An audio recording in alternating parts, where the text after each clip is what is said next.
ese ubundi umuntu ashobora kwirinda icyaha ubwe? Ese umuntu yakwirinda icyaha ate? Cyangwa mu gihe umuntu yakoze icyaha yasaba imbabazi gute? Ni gute umuntu yaba mu buzima bwo gukiranuka?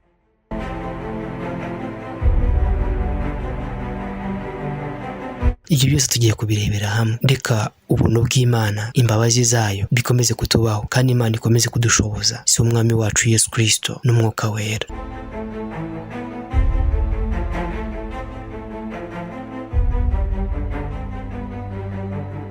Nongeye kubasuhuza mbifuriza amahoro y'Imana, ubwoko bw'Imana. Mwebwe mudahwema kutwereka ko mudukunda kandi mudukurikira, tubifurije amahoro n'imigisha bituruka ku Mana. Nk'uko dusanzwe tuganira, ni mwene Soko Irembo Rifunganye TV. Uyu munsi tugiye kuganira icyaha ni iki, turusheho gusobanukirwa kugira ngo turusheho kwirinda icyaha. Ese ubundi umuntu ashobora kwirinda icyaha ubwe? Ese umuntu yakwirinda icyaha ate? Cyangwa mu gihe umuntu yakoze icyaha yasaba imbabazi gute? Ni gute umuntu yaba mu buzima bwo gukiranuka? Ese birashoboka ko umuntu yabaho mu buzima budakora icyaha? Ibyo byose tugiye kubirebera hamwe. Reka ubuntu bw'Imana, imbabazi zayo bikomeze kutubaho, kandi Imana ikomeze kudushoboza. Si umwami wacu Yesu Kristo n'umwuka wera.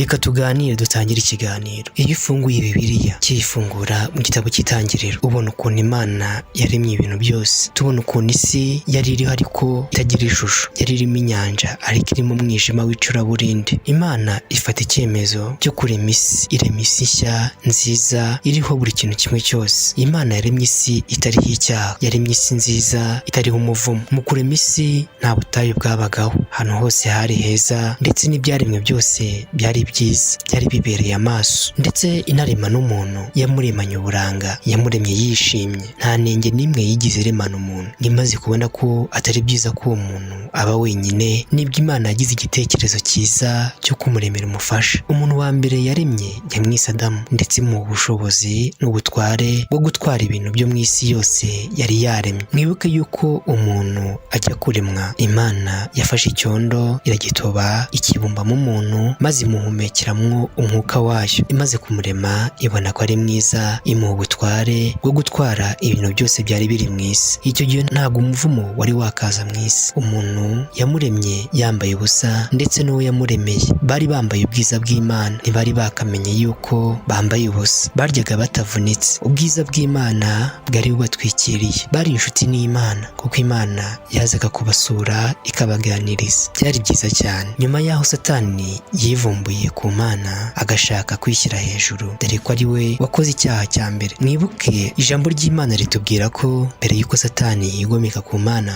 ngo ashake kuyirwanya, yajyaga ariga abamarayika, kuko ijambo ritubwira ko amaze kujugunywa mu isi, abamarayika biruhukije. Bamwe mu batari mu ruhande rubi rwa babandi bajugunywanwe nawe ikuzimu bararuhutse, baravuga ati ishimwe unezerwe wa juru we, kuko umurezi kuregaga buri munsi ajugunywa kandi agukuwemo. Aho ngaho ni icyaha gitangira. Icyaha cyatangiriye mu ijuru. Satani ari mu ijuru yitwaga Rusoferi. Imana yari yaramuhaye ubwiza ntagereranywa, yari yaramuhaye kuba yatwara abandi bamarayika. Yaririmbaga ngo yari afite ubushobozi bwo kuririmba amajwi 12 icyarimwe, ndetse yari afite n'igikundiro cyinshi. Bamwe mu bamarayika baramutangariraga, ariko ibyo ngibyo yahawe ndetse n'uko gukozwa yahawe byatumye yishyira hejuru. Nta ka wa mugani yashatse icyubahiro cy'Imana ngo bamuhaye butamwa yishyiraho na ngendo. Satani nta na kimwe yahawe kuko yari agikwiriye, ahubwo ibyo yahawe yabihawe ku bw'ubuntu bw'Imana, ariko yishyira hejuru ashaka gukozwa nk'Imana. Ntabwo byamugendekeye neza, kubera ko byararimo ikintu kibi kizagira ingaruka ku kiremwa muntu ndetse no ku isi. Nyuma yo gukozwa, Satani yashatse kurwanya Imana ngo ayivane ku butegetsi. Yashatse kurwanya Imana kubera yuko Imana ngo yafataga bimwe mu byemezo itamugishije inama. Nibwo yoheje abamarayika benshi cyane, aboshye yuko nibarwanya Imana bazaba abayobozi bakayitsinda, maze bakazajya bashyira amategeko ko babyishakiye. Ntabwo byamugendekeye neza ndetse n'abo bamarayika, kuko mu ijuru habayeho intambara. Mikayeli arwanana n'abandi bamarayika bari mu ruhande rwiza, ndetse n'Imana ubwayo ibaha imbaraga na Yesu Kristo, maze baranesha barwanya cya kiyoka ari we Satani, kijugunywa mu isi uzimu, kiba kikurura umuvumo w'iteka ryose. Kimaze kugwa mu isi rero nibwo cyaje koshya ba bantu Imana yaremye. Igitabo cy'Itangiriro ibice 3 niho ubisanga. Reka dusome mu izina rya Yesu maze twumve ukuntu byagenze. Igitabo cy'Itangiriro ibice 3 umurongo wa mbere. Inzoka yarushaga uburiganya kumenya inyamaswa zo mu ishyamba zose Uwiteka Imana yaremye. Ibaza uwo mugore iti, ni ukuri koko Imana yaravuze iti ntimuzarye ku giti cyose cyo muri iyi ngobyi? Umugore arayisubiza ati, imbuto z'ibiti byo muri iyi ngobyi twemererwa kuzirya, keretse imbuto z'igiti kiri hagati y'iyi ngobyi n'iz'Imana yatubwiye iti ntimuzaziryeho mutazapfa. Iyo nzoka ibwira umugore iti, gupfa ntimuzapfa, kuko Imana izi yuko ku munsi mwaziriyeho amaso yanyu azahweza mugahindurwa nk'Imana, mukamenya icyiza n'ikibi. Uwo mugore abonye yuko icyo giti gifite ibyo kurya byiza kandi ko ari cyo gikundiro kandi ari cyo kwifuriza kumenyesha umuntu ubwenge, asoroma ku mbuto zacyo arazirya, ahaho n'umugabo we wari kumwe nawe arazirya. Amaso yabo bombi arahweza, bamenya yuko bambaye ubusa. Badoda ibibabi by'imitini biremeramwo ibicocore. Bumva imirindi y'Uwiteka Imana igendagenda muri ya ngobyi mu mafu ya Nimusi. Wa mugabo n'umugore we bihisha hagati y'ibiti byo muri iyo ngobyi amaso y'Uwiteka Imana. Uwiteka Imana ihamagara uwo mugabo iramubaza iti, uri he? Arayisubiza ati, numvise imirindi yawe muri iyi ngobyi, ntinyishwa nuko nambaye ubusa ndihisha. Iramubaza iti, ninde wakubwiye ko wambaye ubusa? Wariye kuri cya giti nakubujije kuryaho? Uwo mugabo arayisubiza ati, umugore wampaye ngo tubane niwe wampaye ku mbuto z'icyo giti ndazirya. Uwiteka ibaza uwo mugore iti, icyo wakoze ni iki? Uwo mugore arayisubiza ati, inzoka yanshukashutse ndazirya. Uwiteka Imana ibwira iyo nzoka iti, kuko ukoze ibyo uri kivume kirengeje amatungo yose n'inyamaswa zo mu ishyamba zose, uzajya ugenda ukurura inda, uzajya urya umukungugu iminsi yose y'ubugingo bwawe. Nzashyira urwango hagati yawe n'uyu mugore no hagati y'urubyaro rwawe, ruzagukomeretsa umutwe nawe uzarukomeretsa agatsinsino. Kandi Uwiteka Imana ibwira uwo mugore iti, wiza nzagwiza cyane umubabaro wawe ufite inda, uzajya ubyara abana ubabara, kwifuza kwawe kuzaherera ku mugabo wawe nawe azagutwara. Na Adamu iramubwira iti, ubwo wumviye umugore wawe ukarya ku giti nakubujije ko utazakiryaho, uzaniye ubutaka kuvuma. Iminsi yose yo kubaho kwawe uzajya urya ibibuvamwo ugombye kubiruhira, buzajya bukumereramwo imikeri n'ibitovu, nawe uzajya urya imboga zo mu murima. Gututubikana mu maso hawe niko kuzaguhesha umutsima, urinde ugeza ubwo uzasubira mu butaka, kuko arimwo wakuwe. Uri umukungugu, mu mukungugu nimwo uzasubira. Uwo mugabo yita umugore we Eva, kuko ari we nyina w'abafite ubugingo bose. Uwiteka Imana iremera Adamu n'umugore we imyambaro y'impu irayibambika. Twigarukire.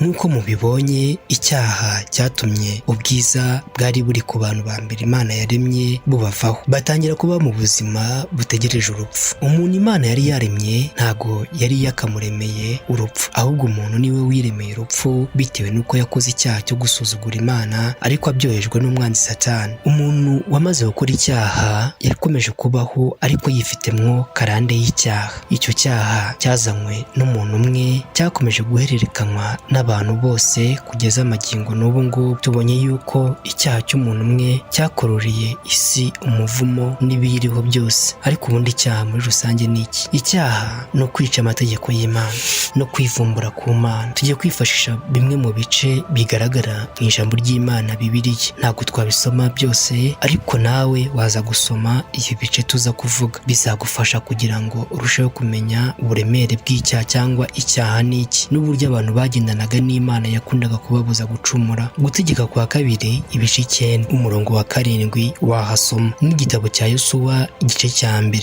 naho wahasoma umurongo wa 18. Reka dukomeze ikiganiro. Nk'uko twabivuze mbere dutangira, Lusoferi yari we marayika ukomeye kurusha abandi, niwe wadukanye icyaha, niwe se w'ikibi, Sekibi. Twabonye ko mu kutishimira umwanya we yahawe, we yashatse kwiterura ngo yishyire hejuru, ngo asumbe Imana, bikaba byaramuviriyemwo kugwa, guhananuka kubera icyaha yakoze. Nyuma yo guhanurwa cyangwa kujugunywa, icyaha cyatangiye ubwo ngubwo kigenda gikura gishora imizi. Yesaya ibice 14 umurongo wa 12 kugeza ku murongo wa 15 wahaso. Satani amaze kujugunywa rero yahise ahabwa irindi zina, ntago yongeye kwitwa Rusuferi ahubwo yiswe Satani. Amaze kujugunywa nibwo yazaniye abantu icyaha mu busitani bwa Edeni, aho yagerageresheje Adamu na Eva ibyari byamukozeho mu ijuru, ababwira ngo muzamera nk'Imana. Nk'uko twabisomye mu Itangiriro ibice 3, Satani ni umubeshyi. Ese mwabonye ukuntu yaje ashukura mugore ngo nibarya ziriya mbuto ngo ntibazapfa, ngo bazabaho iteka ryose ndetse ngo babe nk'Imana. Kutumvira Imana byabazaniye umuvumo. Satani ni umubeshyi, na n'uyu munsi hari abantu akibeshya akababwira ati nzabaha ibyo mwifuza byose, nzabaha amafaranga, muzaba ahantu heza, ariko mujye mwiberaho mu munezero, mukora ibyaha. Muri iyi minsi ya none hari amadini yadutse, amadini y'inzaduka yabagaho mu bihe bya mbere, mu bihe byo muri Efeso, yigisha inyigisho z'Abanikolayiti, inyigisho z'ubuntu, inyigisho zivuga ko Yesu yarangije byose, inyigisho zigisha gukora ibyaha, inyigisho zibwira abantu ko bafite umudendezo wo kubaho bisanzuye, umutima utabacira urubanza, ko bakwiriye kwinezeza mu buzima bwabo bwose, ko Yesu yarangije byose. Inyigisho zigisha abantu gukora ibyaha, ngo basambane kuko badashobora kurwanya iri muri bo y'ubusambanyi, kandi ngo binezeze bakora ibyo umutima wabo ubabwiye, kubera yuko ngo Yesu yarangije byose. Izo nyigisho muri iyi minsi ni inyigisho zadutse, ndetse n'abazigisha basigaye bagenda mu mamodokari rusange, bagenda babwiriza abantu ubutumwa bumeze nk'ubwo ngubwo, ubutumwa buvana abantu ku Mana. Mwibuke yuko ari inyigisho zitwigisha gukora ibyaha. Ibyaha bituzanira umuvumo, ibyaha byazanywe na Satani, ibyaha byakururiye umuvumo isi yose. Reka dukomeze. Ariko twabonye yuko nyuma yaho Satani abeshyeye Adamu na Eva, ahubwo byabakurira umuvumo. Ariko nk'uko Imana ari inyampuhwe, ntago yigise batererana, ahubwo yabigishije ko bagomba kurya bakoze. Ibwira umugore iti uzabyara ubabara, ndetse ibwira n'umugabo iti kuko wumviye umugore wawe ugakora icyaha. Bantu mukora ibyaha kubera yuko mushaka gushimisha abantu, muramenye nabyo bizana umuvumo. Imana yabwiye umugabo ati uzaniye ubutaka n'ibiburimo byose umuvumo. Mwibuke yuko mu gihe cya Paradise, cyangwa mu gihe babaga mu ngobyi ya Edeni, inyamaswa ntizaryanaga, ndetse hari abavuga yuko n'inyamaswa zavugaga bajyaga baganira. Inyamaswa zari nziza, intare yararishaga, n'izindi nyamaswa z'ubundi bwoko zimwe na zimwe zagiye zizimira. Nta nyamaswa z'umuvumo zari ziriho. Umuvumo niwo waremye inyo, umuvumo niwo waremye imibu, amasazi. Ibyo byose ntabwo byabagaho. Nta mwanda wabaga ku isi, isi yose yari nziza. Kubera icyaha yazaniwe umwijima, ndetse n'izuba ritangira gutwikana kandi ritaratwikanaga. Inyamaswa zitangira kwikanga zigenzi zazo, izindi zitangira kuryana kubera icyaha. Ndagira ngo twumve uburemere bw'icyaha. Nyuma yaho Adamu na Eva bamaze gukora icyaha cyo kutumvira, hagiye haboneka ubundi bwoko bw'icyaha. Mwibuke umuntu wa mbere wakoze icyaha cyo kwica ni umwana wa Adamu na Eva, nibo bakoze icyaha cya mbere cyo kwica umuntu. Kayini na Abeli bari abavandimwe. Kubera kamere y'icyaha umuntu yari yinjije muri we, byatumye biza no mu maraso ndetse no mu bo babyaye. Ushobora kwibaza ni iki cyatumye Kayini apanga umupango wo kwica Abeli. Nawe byakuyobera. Mwibuke yuko umunsi bamaze kurya ya mbuto wa mugore yavuga ko ari nziza, nibwo bari binjije ikibi. Imbuto yabonaga ko ari nziza, amaze kuyirya nibwo yari yinjije ikibi muri we. Iyo mbuto mu by'ukuri iyo mbuto yari nziza, yenda wasaki yari naryoshye, ariko bayiriye bari biyambuye umwambaro w'umucyo, bambara umwambaro w'umwijima, batangira kubaho bababara, ndetse n'abana babo n'abazabakomokaho nabo bakira ububi, kuko bari bemeye gutandukana n'Imana, biyemeza kubana na Satani. Satani yoheje Kayini yica Abeli, umuntu wa mbere abayisha undi, ndetse biragenda biba uruhererekana. Abantu bakomeza kuba babi, bakora ibyaha, batangira no gusambana, batangira gusenga ibigirwamana, batangira kwimura Imana muri bo. Abantu batangira kwigomeka, abafite amaboko abanini batangira guhonyora rubanda rugufiya. Imana ngo yicujije ngo icyatumye irema umuntu, ariko kubera urukundo yakundaga umuntu ntiyigeze iyitandukanya n'umuntu cyangwa imuvaneho burundu, ahubwo abakomeje kugendera mu ruhande rw'Imana, Imana yakomeje kugendana nabo. Reka dukomeze turebe ingaruka icyaha cyazanye mu bantu. Nk'uko bigaragara, Imana ntiyabishe ngo bahite bapfa baveho, ahubwo yo yakoze uko ishoboye kugira ngo ikiremwa muntu kidacika ku isi, ahubwo yakomeje kubaba hafi. Ariko ariko mwibuka yuko yavuze ngo nk'uko wavuye mu gitaka uzabusubiramo. ni naryo jambo bajya bakunda gukoresha iyo bari gushyingura umuntu ni ubutaka. ariko ku bantu birinda ibyaha turaza kubibona hari andi mahirwe bahawe. ntiwakwirinda icyaha ku bwawe, ahubwo tugiye kurushaho kureba ni gute umuntu yabaho yirinda icyaha, kandi ni gute umuntu iyo amaze gukora icyaha ashobora kubabarirwa. byagenze gute kugira ngo Imana yongere ireme umucyo mu bantu? byagenze gute kugira ngo Imana yongere ihe amahirwe abantu bemera kuyubaha? ni iki gihembo Imana izabaha? reka turebere hamwe.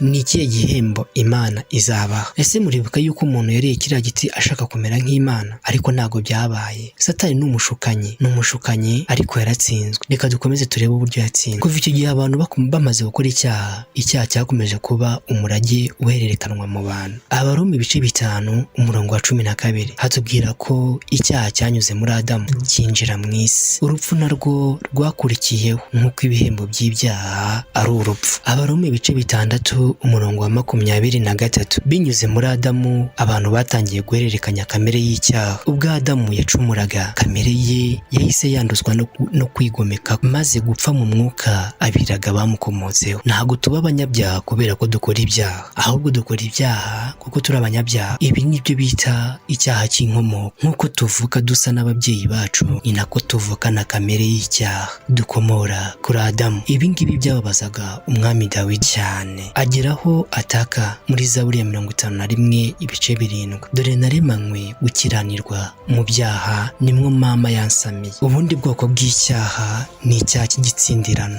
gutsindira ubundi bivuga gufata ikintu cya runaka ukakigereka ku wundi. mbere y'uko amategeko ahabwa Mose, ntabwo icyaha cya Adamu cyari cyakagerekwa ku bantu, nubwo bari abanyabyaha kubera karande yabo. nyuma y'uko amategeko y'Imana atangiwe, batangiye kubarwaho ibyaha byabo. Abaroma ibice 5 umurongo wa 13 mbere y'uko abantu batangira kubarwaho ibyaha byabo, bakomezaga kubiryozwa binyuze mu gihano cy'icyaha ari rwo rupfu. Abaroma ibice 5 umurongo wa 14 abantu bose uhereye kuri Adamu na Mose ntibanyuraga mu rupfu kubera kwica amategeko ya Mose ko bari batarayahabwa, ahubwo kubera kamere bakomora kuri karande yabo. nyuma y'amategeko ya Mose, urupfu rwagumyeho kubera kamere y'icyaha abantu bavukana no kubera kwica amategeko. ariko rero Imana yaje gukoresha ku neza yacu iryo hame ryo gutwerera icyaha undi muntu ubwo yatsindiraga ibyaha byacu Yesu Kristo, maze arabihanirwa urupfu ku musaraba. mu gutsindirirwa ibyaha byacu,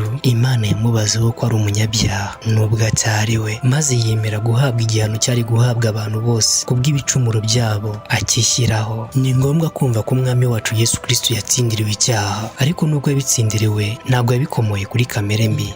yahawe igihano cy'abanyabyaha nubwo atigeze akora icyaha cyangwa ngo abe umunyabyaha. kamere ye izira inenge, ntiyigeze na rimwe yanduzwa n'icyaha. Yesu Kristo yafashwe nk'aho ari we wakoze ibyaha byose, nubwo nta na rimwe yigeze akora icyaha. ni muri ubwo buryo rero Imana yatsindiriye gukiranuka kwa Kristo, abamwizera bose itubaraho ubukiranutsi, kimwe n'uko yamutsindiriye ibyaha byacu. Abakorinto ba 2 ibice 5 wa 21. icyaha cya gatatu ni icyaha gatozi twese dukora buri munsi. kuko twavukanye kamere y'icyaha dukomora kuri Adamu, buri munsi turacumura, byaba ari ibyaha twita bito kugeza ku binini, nko guhotora cyangwa kwica cyangwa gusambana n'ibindi byinshi. abatarizeye Yesu Kristo bagomba kuzaryozwa ibyo byaha byose, kimwe n'icyaha cya gakondo n'iki gitsindirano. ariko abizera twe twarangije kurokoka igihano cy'ibyaha, ari byo rupfu rwo mu mwuka n'umuriro utazima, kandi ubu twahawe imbaraga zo kunangira icyaha. abababwira ko Yesu yarangije byose ngo mukwiriye kwinezeza kuko mutashobora kwitsindishiriza ubwanyu, barabashuka. kuko ahubwo umwuka wera twahawe, Roho Mutagatifu, Holy Spirit uko mumwita, niwe uduha imbaraga zo kudakora icyaha, ndetse twajya kugikora akaducyaha. twahawe imbaraga zo kunangira icyaha, ubu dufite dufite gutoranyamwo gucumura cyangwa gukiranuka, kuko dufite imbaraga zirwanya icyaha binyuze muri Mwuka Wera uturimo. We ahora tweza kandi akanaducyaha iyo ducumuye. Urwandiko Pawulo yandikiye Abaroma ibice 8 umurongo wa 9 kugeza ku wa 11. Iyo twaturiye Imana ibyaha byacu kandi tukanabisabira imbabazi, dusubizwa mu busabane n'ubumwe nayo. Ariko nitwatura ibyaha byacu, niyo yo kwizerwa kandi ikiranukira kutubabarira ibyaha byacu no kutwezaho gukiranirwa kose. Urwandiko rwa mbere rwa Yohana igice cya 1 umurongo wa 9. Ikindi, Yesu Kristo umucyo wacu twahawe, umusimbura wa Adamu wa mbere, adusaba guhora dusenga. Aratubwira ngo muri musenga ubudasiba kugira ngo mutazajya mugwa mu moshya. Isengesho ni urukarabiro abera bahora bakarabiramo, kuko buri munsi, buri kanya, buri segonda, buri munota duhora ducumura. Ni nako bikwiriye ko duhora dusenga ku Mwami wacu yicaye ku ntebe y'imbabazi. Ibyo ni we bitwibwiriye ngo mujye muhora musenga udasiba kubera ko turi abanyabyaha. Isengesho iyo dusenze tuvanaho ibyaha. Hari ibyaha dukora twabitekereje, hari ibyaha dukora tutabitekereje, hari ibyo dukora ku bushake bwacu ndetse n'ibyo dukora tutabigizemo uruhare. Ibyo ngibyo urukarabiro rw'isengesho rubivanaho, kandi ni ukuri Mwuka Wera ahora hafi yacu kugira ngo ahora tweza buri munsi uko bukeye n'uko bwije. Iyo mvuga umusimbura wa Adamu, mwibuke ko Adamu yatuzaniye umwijima, ariko Yesu amaze kuza we yatuvanye muri wa mwijima yongera kuduhuza n'Imana. Umucyo ubugarutse mu bantu gutyo. Yesu yaje yambaye ishusho y'umuntu 100%. Yari umuntu, azabana n'abantu, ariko nubwo yabanye n'abantu ntiyigeze agira kamere muntu, nta cyaha yigeze akora. Niyo mpamvu yatsinze. Imana yahabwa icyubahiro kuko yatekereje ku bantu bayo, ikabaha umwana wayo w'ikinege Yesu Kristo. Ibyo uzabisanga mu butumwa bwiza bwa Yesu Kristo uko bwanditswe na Yohana. Uzabisanga mu gice cya 3 umurongo wa 16. Kuko Imana yakunze abari mu isi, byatumye itanga umwana wayo w'ikinege kugira ngo umwizera wese ahabwe ubugingo buhoraho. Turiho urubanza bw'uburyo butatu: kamere y'icyaha twarazwe, icyaha twatsindiriwe, ndetse n'ibyaha byacu bya gatozi, kandi igihano gihabwa abanyabyaha ni urupfu. Urwandiko Pawulo yandikiye Abaroma ibice 6 umurongo wa 23.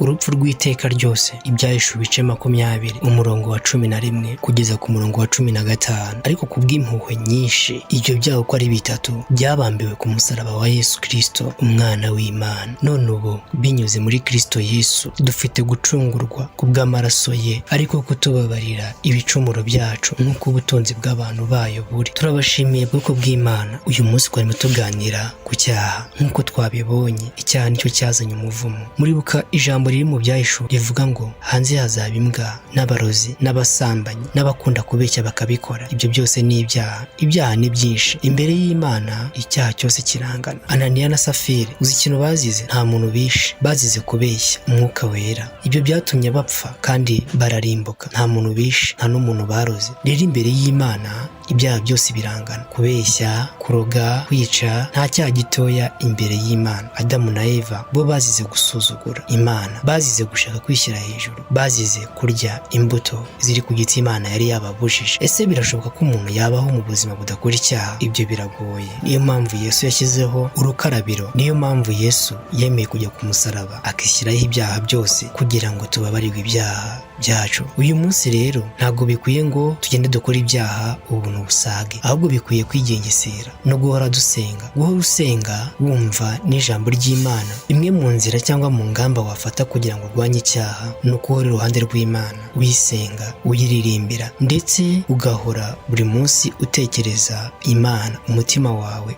uwerekeza kuri Kristo, uririmba aho uri hose. Urabizi yuko igiye gukora ikintu kibi umutima ugucira urubanza. Rero birakwiye ko tubaho turwana intambara nziza. Kurwana intambara nziza ni ukubaho mu buzima turwanya icyaha. Iyo urwanya icyaha uba urwanya abadayimoni. Abadayimoni nta kindi bashinzwe, birirwa bazerera ku isi yose boshya abantu gukora ibyaha. Iyo ukoze ibyaha hari igihe bakwiba ukaba warimbuka utihannye. Iyo urimbutse utihannye bishobora kuguhesha kubaho ubuzima bwawe bwose uri mu muriro, ubabazwa iteka ryose. Ibyaha ni bibi, tubyirinde twegera Imana, dusenga udasiba, twiga kubaho muri kamere nziza, tugira urukundo, dusabana n'abantu, tugira urukundo, turirimba ibihangano byaririmbiwe Imana, twiga kubana n'abantu neza, kwirinda intonganya mu ngo zacu ndetse n'ahandi hantu hose tujya. Ni byinshi umuntu yakora kugira ngo yirinde ibyaha, ariko ntago Yesu yarangije byose kugira ngo tubeho mu buzima bw'umudendezo tutarwana na kamere. Ubuntu bw'Imana bukomeze bubane namwe, turabakunda kandi turabashimiye mwebwe mwese mwabanye natwe. Misiyo yacu cyangwa intego yacu